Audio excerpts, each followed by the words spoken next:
আপনার আমার জন্য মহান আল্লাহর তৈরি জান্নাত অপেক্ষা করতেছে। সুবহানাল্লাহ, সুবহানাল্লাহ। আল্লাহ রাসূল সাল্লাল্লাহু আলাইহি ওয়াসাল্লাম হাদিসের মধ্যে বর্ণনা করেন, তলাবুল ইলমি ফারিদাতুন আলা কুল্লি মুসলিম ও মুসলিমাত।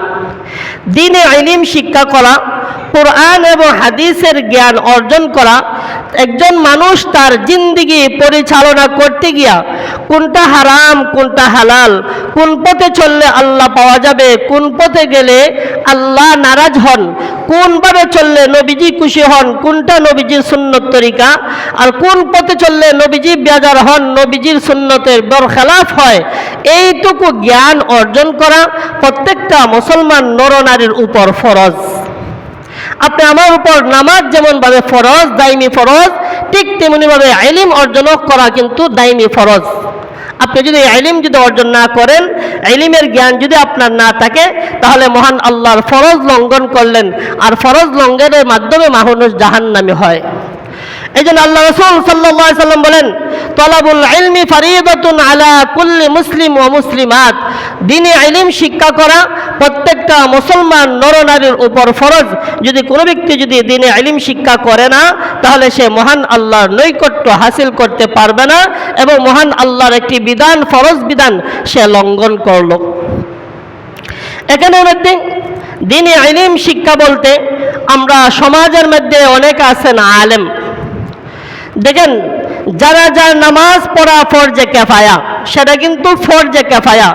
জানাজার নামাজ যদি গ্রামের 5 জন 7 জন 10 জন মানুষ যদি কোনো ব্যক্তি মৃত্যুবরণের পরে যদি 5 জন 7 জন 10 জন মানুষ যদি তার জানাজা পড়ে যদি তাকে দাফন করে, তাহলে ফরজে কিফায়া আদায় হয়ে যায়।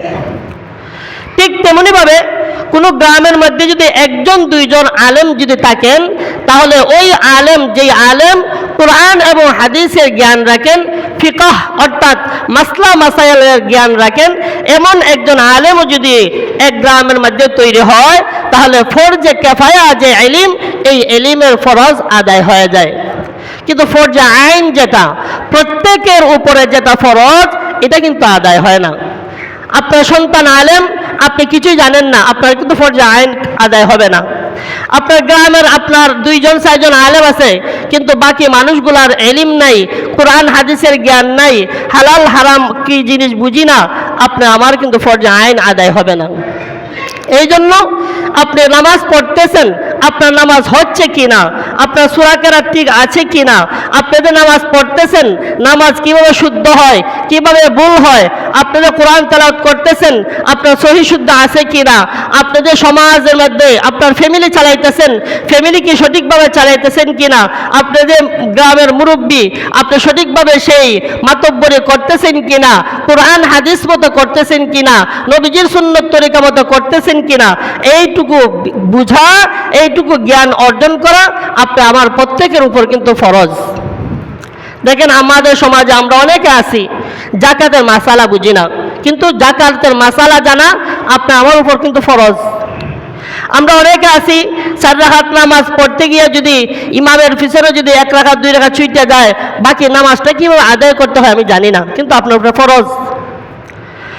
আপনার সমাজের মধ্যে যে কোনো ছোটো খাটো মাসআলা আপনি একজনকে দান করতেন, কাকে দান করলে ভালো হবে, কাকে দান করার জন্য আল্লাহ এবং আল্লাহ রাসূল বলছেন, এটা আপনি জানেন না, এটা জানা কিন্তু আপনার উপরে ফরজ। এই জন্য এই ছোটোখাটো মাসআলা, ছোটোখাটো বিষয় নিয়ে আপনাকে জ্ঞান অর্জন করা কিন্তু প্রত্যেকটা মুসলমান নরনারীর উপর ফরজ। এই জন্য আমার উচিত হলো আপনার সন্তানকে আপনি এতটুকু জ্ঞান অর্জন করান, যেটুকু জ্ঞান অর্জন করলে সে আল্লাহ পর্যন্ত পৌঁছতে পারে। কিন্তু আমাদের সমাজের মধ্যে আমরা এখন এমন এক সময় এসেছে যে আমরা জাগতিক শিক্ষাকে আমরা মূল্যায়ন করি বেশি। আপনি আমার সন্তান 8 বছর 7 বছর 9 বছর হওয়ার পরে আমরা কেজিতে ভর্তি করে দেই, আমরা তাকে নিয়ে যাই, নিয়ে আসি, কিন্তু আমাদের সমাজের হতভাগা মা বাবা এমনও রয়েছেন যে সন্তানকে নিয়ে মক্তবে আন না, মক্তবে যান না, এই দিকে কোনো চিন্তাই নেই, ভাবনাই নেই, অথচ আমরা মুসলমান।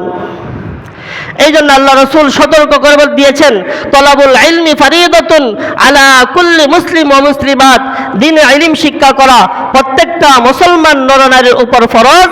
আপনি বাবা আপনার সন্তানকে আপনি ইলম অর্জন করাইছেন না, কোরআন পড়া শিখাইছেন না, তাকে নামাজ শিক্ষা দিছেন না, আপনাকে এর জন্য জবাবদিহি করতে হবে। কারণ একটা বাচ্চা যখন 7 বছর 8 বছর হয়, সে তো বুঝে না ভালো কোনটা মন্দ কোনটা, এটা বুঝে না, এটা মা বাবা বুঝে। এই জন্য প্রত্যেকের মা বাবার উচিত যে সন্তানকে এতটুক এলিম অর্জন করানো, যতটুক এলিম অর্জন করার মাধ্যমে সুন্দরভাবে নামাজ পড়তে পারবে, সমাজের মধ্যে সুন্দরভাবে চলতে পারবে, আল্লাহ রাসূলকে চিনবে, এতটুক পর্যন্ত এলিম অর্জন করাইতে হবে। এই জন্য আমাদের সমাজে আমরা সতর্ক হওয়া দরকার। আপনার সন্তানকে জাগতিক শিক্ষা দেন, কোনো অসুবিধা নাই, ডাক্তার বানান, ইঞ্জিনিয়ার বানান, কোনো অসুবিধা নাই, কিন্তু তাকে এতটুকু জ্ঞান আপনি দেন যতটুকু জ্ঞানের মাধ্যমে সে নামাজটা পড়তে পারে, কোরআনটা সহি শুদ্ধভাবে পড়তে পারে, সে সমাজের মধ্যে মানুষের সাথে আদব কায়দা আদব বজায় চলতে পারে, এতটুকু এলিম তাকে দিতেই হবে। আল্লাহ রাসূল সাল্লাল্লাহু আলাইহি ওয়াসাল্লাম অন্য হাদিসের মধ্যে বলেন, খায়রুকুম মান তাআল্লামাল কুরআনা ওয়া আল্লামা। আল্লাহ রাসূল সাল্লাল্লাহু আলাইহি সাল্লাম বর্ণনা করেন, খায়রুকুম মান তাআল্লামাল কুরআনা ওয়া আল্লামা, তোমাদের মধ্যে সর্বোত্তম ওই ব্যক্তি যে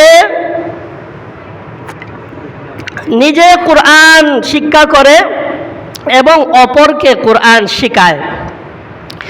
আল্লাহ রাসূলের কথা, খায়রুকুম মান তাআল্লামাল কুরআন, তোমাদের মধ্যে ওই ব্যক্তি সর্বোত্তম যে কোরআনের ইলম অর্জন করলো, কোরআনের জ্ঞান অর্জন করলো, ওয়া আল্লামা, এবং মানুষকে এই কোরআনের জ্ঞান শিক্ষা দিল সমাজের মধ্যে, পৃথিবীর মধ্যে, ওই ব্যক্তি হইল সবচাইতে উৎকৃষ্ট এবং সবচাইতে উত্তম। সুবহানাল্লাহ, সুবহানাল্লাহ।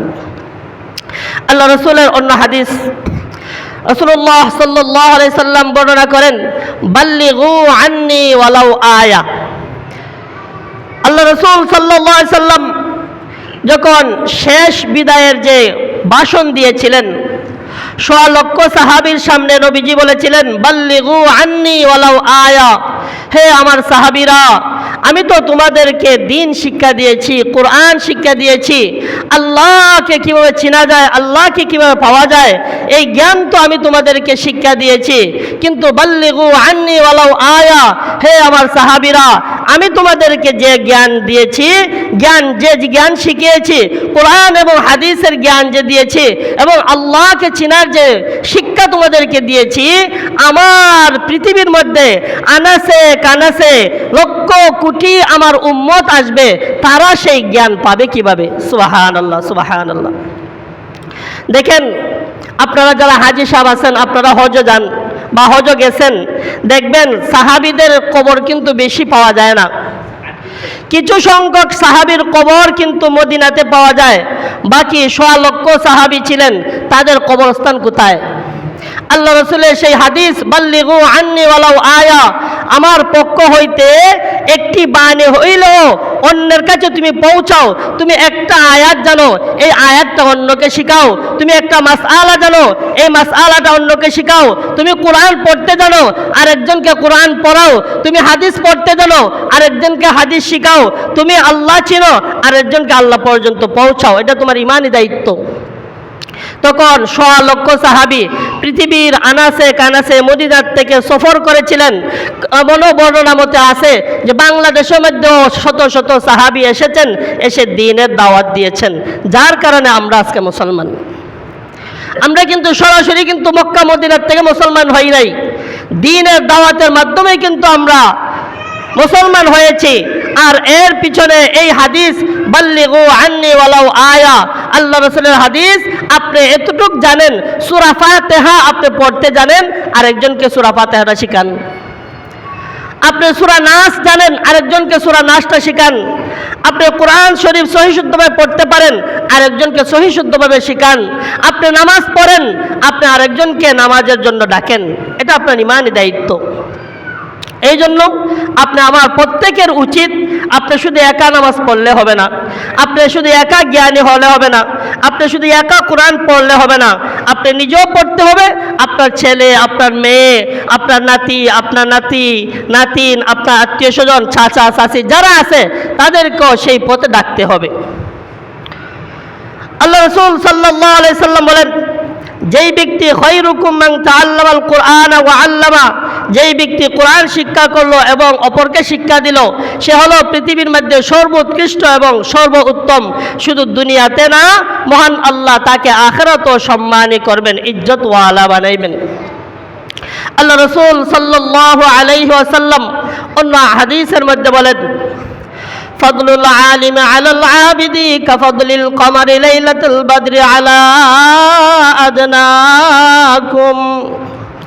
আল্লাহ রাসূল সাল্লাল্লাহু আলাইহি সাল্লাম বলেন, ফাদলুল আলিমি আলাল আবিদ, যদি কোনো ব্যক্তি যদি কোরআন এবং হাদিসের জ্ঞান যদি অর্জন করে, যদি আলেম হয়, ফাদলুল আলিমি আলাল আবিদ কাফাদলিল কমারি লাইলাতুল বদর, ওই আলেম এবং আবেদের মধ্যে পার্থক্য। আবেদ বলা হয় যার মধ্যে কোরআনের জ্ঞান নাই, হাদিসের জ্ঞান নাই, তাকে আবেদ বলা হয়। তবে সে নামাজি, আল্লাহওয়ালা, আল্লাহ নামাজি ছাড়া, আল্লাহওয়ালা ছাড়া আবেদ বলা হয় না। যেই ব্যক্তি নামাজ পড়ে, রোজা রাখে, হজ করে, যাকাত দেয়, সব কিছু ঠিক আছে, কিন্তু কোরআন এবং হাদিসের জ্ঞান তার মধ্যে নাই, তাকে বলা হয় আবেদ, অর্থাৎ আল্লাহর বান্দা, আল্লাহওয়ালা, তাহাজ্জুদ গুজারি, তাকে আবেদ বলা হয়।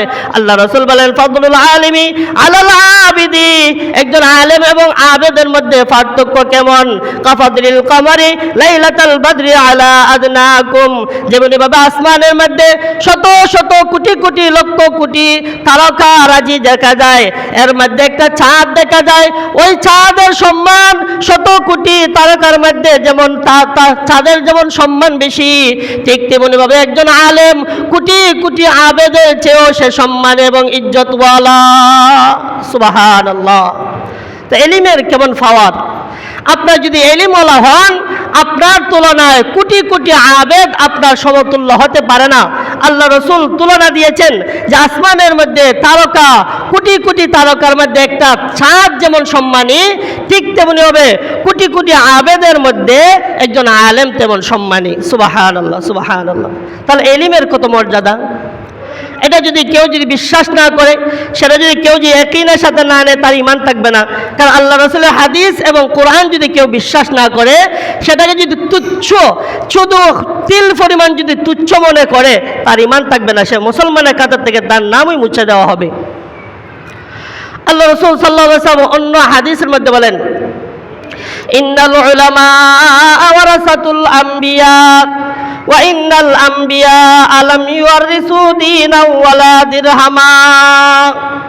আল্লাহ রাসূল বলে, ইন্নাল উলামা ওয়ারাসাতুল আম্বিয়া, আলেমগণ হলেন যাদের মধ্যে ইলম আছে, কোরআনের জ্ঞান আছে, হাদিসের জ্ঞান আছে, তারা হলেন আবেদ, তারা হলেন ইন্নাল উলামা ওয়ারাসাতুল আম্বিয়া, অর্থাৎ পয়গম্বর আদম আলাইহিস সালাতু ওয়াস সালাম থেকে নিয়ে আপনি আমার নবী মুহাম্মদ মুস্তাফা সাল্লাল্লাহু আলাইহি ওয়াসাল্লাম পর্যন্ত যত নবী রাসূল আল্লাহ দুনিয়াতে পাঠাইছেন, প্রত্যেক নবী রাসূলের যে দায়িত্ব, যে কাজ, এই কাজ এবং দায়িত্ব আলেমরা পালন করেন। সুবহানাল্লাহ, সুবহানাল্লাহ। আল্লাহ রাসূলের হাদিস, ইন্নাল উলামা ওয়ারাসাতুল আম্বিয়া ওয়া ইন্নাল আম্বিয়া আলাম ইউরিসু দীনাও ওয়ালা দিরহামা। আল্লাহ রাসূল বলেন, ওই নবীগণ আলেমদেরকে কোনো টাকা